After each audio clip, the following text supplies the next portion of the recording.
Welcome back to Crime Never Forgiven, the channel where we dive into the darkest chapters of real crime. Stories that shock, haunt, and change how you see the world. I'm your host. Today's story is one that reshaped Chicago's streets forever.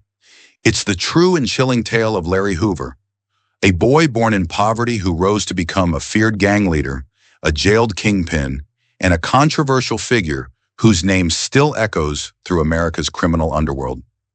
This is the story of power, violence, and the man known as the American Demon.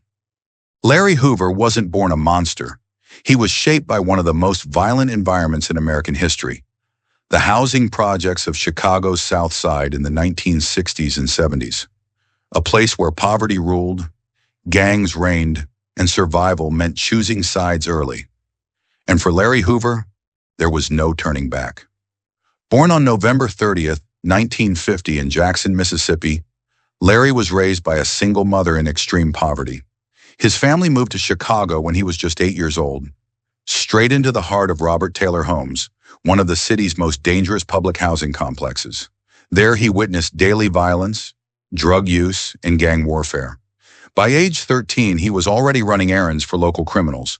By 15, he had committed his first murder during a robbery gone wrong. He dropped out of school, joined the Blackstone Rangers, one of the most powerful street gangs in Chicago, and quickly proved himself ruthless, intelligent, and charismatic. In the late 1960s, Hoover helped form what would become one of the most powerful gangs in American history, the Gangster Disciples. More than just a gang, the GDs were an organized criminal enterprise.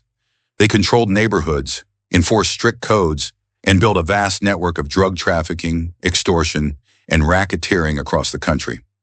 At its peak, the Gangster Disciples had over 30,000 members nationwide, and at the top of it all sat Larry Hoover, not just a gang leader, but a self-proclaimed CEO of crime. As the 1970s rolled in, so did rivalries. The Gangster Disciples clashed with other powerful gangs like the Vice Lords, El Rukns, and Black P. Stones. The streets turned into war zones, but nothing changed Hoover's fate more than what happened on December 1st, 1974. Two white teenagers, Harold Schmal and Richard Daley, were shot and killed during what was believed to be a drive-by targeting rival gang members. Larry Hoover was arrested and charged with double murder. He claimed innocence, but evidence placed him at the scene. In 1973, he was sentenced to life in prison without parole. But that wouldn't stop him. Even behind bars, Hoover never lost control. From his cell, he continued to run the Gangster Disciples through a structured hierarchy. Lieutenants, captains, and soldiers answering only to him.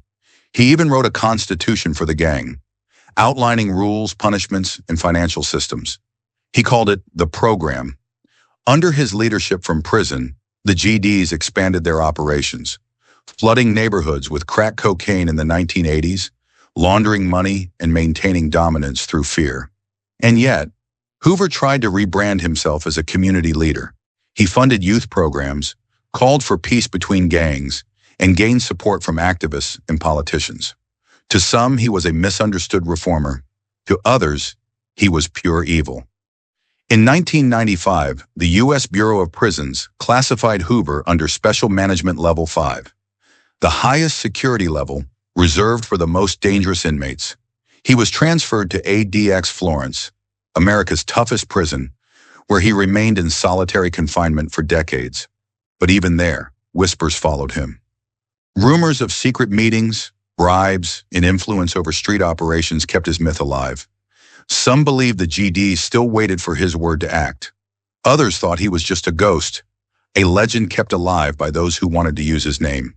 In recent years, there was a push to commute Hoover's sentence. Celebrities like Kanye West and Chance the Rapper supported clemency efforts. Activists argued he was a product of systemic racism and should be allowed to die free. But victims' families and law enforcement officials strongly opposed any release. Letting him go is like telling survivors their pain doesn't matter. Harold Schmal's brother.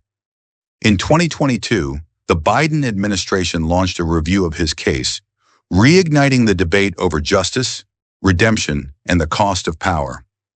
On August 28, 2024, Larry Hoover died in prison at the age of 73. He never walked free again. His death marked the end of an era, but not the end of his legacy. The Gangster Disciples still exist today, though fractured and weakened. His story remains a cautionary tale about how poverty, trauma, and unchecked ambition can create monsters. Some call him a victim of the system. Others call him the American demon. What do you believe? What do you believe? Larry Hoover was more than a gang leader. He was a symbol of power, pain, and the price of ambition in a broken system. His life reminds us that some demons are born from fire, and once they rise, they never fall again. If you enjoyed this episode of Crime Never Forgiven, don't forget to hit that subscribe button and ring the bell so you never miss another story. Drop a comment below.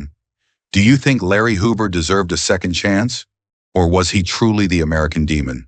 Until next time, stay safe, stay curious. Because remember, crime is never forgiven.